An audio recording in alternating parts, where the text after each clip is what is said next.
Good morning students. आज हम छठी की बेटा साइंस की वर्कशीट करेंगे, वर्कशीट नंबर 23। ये आपकी 18 दिसंबर की वर्कशीट है।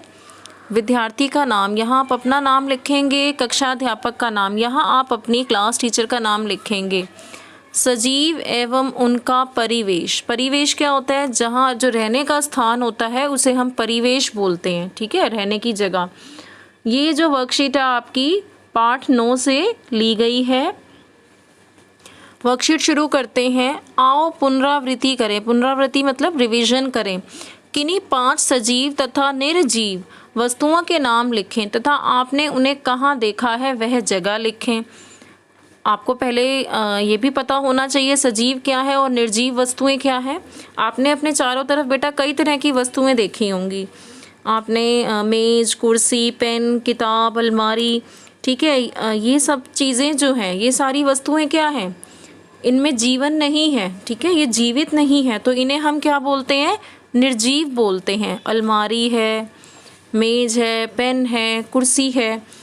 लेकिन मनुष्य है, कुत्ता, बिल्ली, बंदर, गिलहरी, कीट, ये सब क्या है? ये सब सजीव हैं, ठीक है। तो सजीव वस्तुएं में जीवन होता है, सजीव वस्तुओं में। आज हम यही सब पढ़ेंगे। कौन से ऐसे गुण हैं जो सजीव वस्तुओं को निर्जीव से अलग कर रहे हैं, ठीक है। सजीव जो है वो सांस ले सकते हैं लेकिन निर्जीव सांस नहीं लेते हैं। सजीव जो है उनका आकार बढ़ता है, उनमें वृद्धि होती है। पेन है, किताब है, ये अपने आप रखी हुई इनका आकार तो नहीं बढ़ जाता। तो निर्जीव वस्तुओं का जो आकार है वो नहीं बढ़ता, उनमें वृद्धि नहीं होती। सजीवों को भूख लगती है, भोजन की आवश्यकता होती है, लेकिन निर्जीव वस्तुओं को भोजन की आवश्यकता नहीं होती। जो सजीव है वो अपनी जैसी संतान को जन्म दे सकते हैं, ठीक है। जो निर्जीव है वो अपनी जैसी संतान को जन्म नहीं दे पाते हैं। सजीव जो है वो एक स्थान से दूसरे स्थान तक जा सकते हैं, लेकिन निर्जीव वस्तुएं एक स्थान से दूसरे स्थान तक नहीं जा सकती। पौधे जो हैं वो सजीव में आएंगे। पौधे एक स्थान से दूसरे स्थान तक नहीं जा सकते, ठीक है, लेकिन पौधे क्या है? वो सांस भी लेते हैं और पौधे जो है आकार वृद्धि भी करते हैं, आकार में भी बढ़ते हैं। पौधे अपने जैसे को जन्म भी दे सकते हैं। तो पौधे किस में आएंगे? सजीव में। पौधों और मनुष्य में एक गुण जो है उन्हें अलग क्या करता है? सिर्फ कि पौधे एक स्थान से दूसरे स्थान तक नहीं घूम सकते, लेकिन मनुष्य घूम सकता है, ठीक है। तो पौधे किस में रखेंगे? सजीव में रखेंगे। आगे हम देखते हैं, हमें एक तालिका दी गई है बेटा। यहाँ देखिए सजीव लिखा है, सजीव लिखा है, यहाँ नाम लिखा है, जगह लिखी है। जैसे छिपकली क्या है? छिपकली में जीवन है, सजीव है, दीवार पर दिखती है हमें। इसी तरीके से यहाँ निर्जीव लिखा है, निर्जीव में नाम है वस्तु का, मेज निर्जीव है, जो कहाँ दिखती है? घर में दिखती है, स्कूल में दिखती है, ऑफिसेज में दिखती है। तो घर जगह हमने लिख दी यहाँ। इस तालिका को आपको पूरा करना है। ये मैंने आपको यहाँ तालिका बनाकर दी है, देखिए इधर लिखा है सजीव और ये है निर्जीव, ठीक है। ये सजीव वस्तुओं के नाम है यहाँ। उसमें आपको छिपकली दिया हुआ था दीवार पर। दूसरा मैंने लिखा बिल्ली, घर पर देखने को मिलती है हमें। कुत्ता जो है वो घर में या घर के बाहर गलियों में भी देखने को मिलता है। गाय जो है वो भी घर में लोग रखते हैं, घर के बाहर भी हमें गाय दिख जाती है। तो आप जगह में लिख सकते हैं घर में, घर के बाहर, ठीक है। ऐसे मनुष्य है, मनुष्य घर में रहता है। पौधे जो है वो घर में भी हैं, पार्क में भी लगे हुए होते हैं, स्कूल में भी पौधे लगे होते हैं। तो आप यहाँ स्कूल में भी लिख सकते हैं जगह में, ठीक है। अब निर्जीव में देखिए मेज़ है, वो हम स्कूल में, घर में देखने को मिलती है। किताब है, स्कूल में, घर में, ऑफिसेज में भी होती हैं। पेन जो है स्कूल में, घर में, ऑफिस में भी होता है। कुर्सी स्कूल में, घर में है। फ़ोन की जगह स्कूल में है, घर में है। ऐसे ही अलमारी क्या है? निर्जीव है, स्कूल में और घर में। इस तालिका को बेटा आप पूरा कर लेंगे यहाँ से। आगे पढ़ते हैं। अनुकूलन, जिस विशिष्ट संरचनाओं अथवा स्वभाव की उपस्थिति किसी पौधे अथवा जंतु को उसके परिवेश में रहने के योग्य बनाती है। परिवेश मतलब रहने का स्थान, ठीक है। तो अनुकूलन किसे बोलते हैं? जीवों में कुछ ऐसी खास, विशिष्ट मतलब खास, कुछ ऐसी खास संरचनाएं होती हैं जिसके कारण वो जीव अपने परिवेश में रह पाते हैं। जैसे मैं उदाहरण के लिए आपको बताऊं, मछली। मछली बेटा जल में रहती है। जल में रहने का कारण क्या है? जल में किस प्रकार रह पाती है आसानी से? तो सांस लेने के लिए क्या है मछली के पास? गिल के जरिए, गिल होते हैं मछली में, ठीक है, जिनके जरिए वो सांस लेती है। बहुत से समुद्री जीवों का शरीर कैसा होता है? धारा रेखीय होता है। धारा रेखीय होने के कारण वो जल में आसानी से चल पाते हैं, ठीक है। तो जो समुद्री जीव हैं वो इसी कारण से जल में आसानी से रह पाते हैं। जैसे शेर है, शेर जो है वो जंगल में रहता है, ठीक है। शेर का रंग कैसा है? हल्का भूरा होता है, मटमैला रंग का होता है, जिसके कारण जब उसका शिकार उसके सामने आता है तो वो घास के सूखे मैदानों में, मटमैला रंग होने के कारण अपने आप को घास के सूखे मैदानों में छिपा लेता है और उसके शिकार को पता भी नहीं चलता, ठीक है। तो ये खास संरचनाएं हैं और स्वभाव है जिसके कारण ये जीव अपने परिवेश में रह पाते हैं।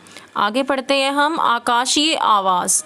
आकाशीय आवास क्या है? वह पौधे व जंतु जो आकाश में गतिविधि करते हैं, आकाश में रहते हैं, ठीक है। तो आकाशीय आवास हो गया उनका। आपको क्या दिया गया है? किन्हीं 2 आकाशीय जीवों के नाम लिखें। आकाशीय जीवों में आप लिख सकते हैं चमगादड़ है, कबूतर है, चिड़िया है, ठीक है। ये 3 मैंने लिख दिए। आप अपनी मर्जी से भी लिख सकते हैं आकाश में रहने वाले जीवों के नाम। अच्छा, ये हमें आवास बताया गया था, पहले इसको भी देख लेते हैं। किसी सजीव का वह परिवेश जिसमें वो रहता है। किसी सजीव का परिवेश मतलब रहने का स्थान जिसमें कोई जीव रहता है। और आवास के फिर प्रकार दिखाए गए हैं। ये है आकाशीय आवास, ये है जलीय आवास और ये है स्थलीय आवास। आकाशीय आवास हमने पढ़ लिया, जो जीव आकाश में रहते हैं उनका आवास क्या होता है? आकाशीय आवास। जलीय आवास में क्या आएगा? जल में पाए जाने वाले पौधे और जंतुओं का आवास। जैसे जलाशय है, दलदल है, झील, नदियाँ, समुद्र, जहाँ पौधे और जंतु जल में रहते हैं वो आवास। आवास मतलब रहने का स्थान। वो रहने का स्थान क्या कहलाता है? उनका जलीय आवास है, जल में रहते हैं वो। तो किन्हीं 2 जलीय जीवों के नाम लिखने हैं हमें यहाँ। यहाँ मैंने मछली और मगरमच्छ लिख दिया है, 2 जलीय जीव। आप अपनी मर्जी से और भी लिख सकते हैं बेटा। आगे हम पढ़ते हैं स्थलीय आवास। स्थलीय आवास क्या है? स्थल पर पाए जाने वाले पौधे और जंतुओं का आवास। स्थल मतलब जमीन, स्थल मतलब जमीन। जमीन पर पाए जाने वाले पौधे और जंतुओं का जो आवास है उन्हें हम क्या कहेंगे? स्थलीय आवास। तो 2 स्थलीय जीवों के नाम लिखने हैं यहाँ। आप मनुष्य भी लिख सकते हैं, हम भी ज़मीन पर रहते हैं, ठीक है। इसमें आप बिल्ली भी लिख दें, कुत्ता भी लिख सकते हैं और हिरन है, ठीक है। आप अपनी मर्जी से बड़े सारे स्थलीय जीव इसमें लिख सकते हैं। आगे देखिए, सजीव जीवों की उन विशेषताओं को सूचीबद्ध कीजिए जो उन्हें निर्जीव जीवों से अलग करती है। विशेषताओं मतलब गुण। सजीव जीवों के उन गुणों को बताएं जो उन्हें निर्जीव जीवों से अलग करते हैं। ऐसे क्या खास गुण होते हैं? तो इसका आंसर आप लिखेंगे, ये इसके आंसर में लिखेंगे बेटा। पहला पॉइंट है सजीवों को भोजन, जल तथा वायु की आवश्यकता होती है, ये पहला पॉइंट बताया। और जो निर्जीव है उन्हें भोजन, जल और वायु की आवश्यकता नहीं होती, ठीक है। दूसरा पॉइंट, सजीव वृद्धि करते हैं, बढ़ते हैं, निर्जीव वृद्धि नहीं करते, नहीं बढ़ते आकार में। सजीव एक स्थान से दूसरे स्थान तक गति कर लेते हैं, निर्जीव स्वयं गति नहीं करते। सजीवों में जनन का गुण होता है, मतलब अपने जैसों को जन्म दे सकते हैं। निर्जीवों में जनन का गुण नहीं होता। सजीव श्वसन करते हैं, निर्जीव श्वसन नहीं करते। और सजीव जो है वो उत्सर्जन द्वारा, ठीक है, अपने शरीर से जो अपशिष्ट पदार्थ है उनको बाहर निकालते हैं, लेकिन निर्जीव जो है उनमें उत्सर्जन नहीं होता। जो हमारा वेस्ट मटेरियल है वो हम अपने शरीर से बाहर निकालते हैं सजीव, लेकिन निर्जीव जो है वो ऐसा नहीं करते हैं। ये अंतर आप लिख लेंगे। आगे आपको समझाया गया है जैव घटक क्या है। जैव घटक किसी भी आवास में पाए जाने वाले सभी जीव, जैसे कि पौधे और जंतु। ठीक है, जैव मतलब जिनमें जीवन है। तो जैसे आप पौधे हैं, जंतु है, जितने भी जंतु है, मनुष्य, हम मनुष्य भी जंतु में आ जाता है। जितने भी जंतु हैं, बिल्ली है, कुत्ता है, ये सब किस में आएंगे? जैव घटक में आएंगे। ठीक है, सभी जीव जैसे कि पौधे और जंतु। और जबकि अजैव घटक में क्या आएंगे? अजैव घटक में पाई जाने वाली सभी निर्जीव वस्तुएं, जैसे मिट्टी, वायु, जल, और क्या आएगा बेटे इसमें? चट्टान भी आप ले सकते हैं।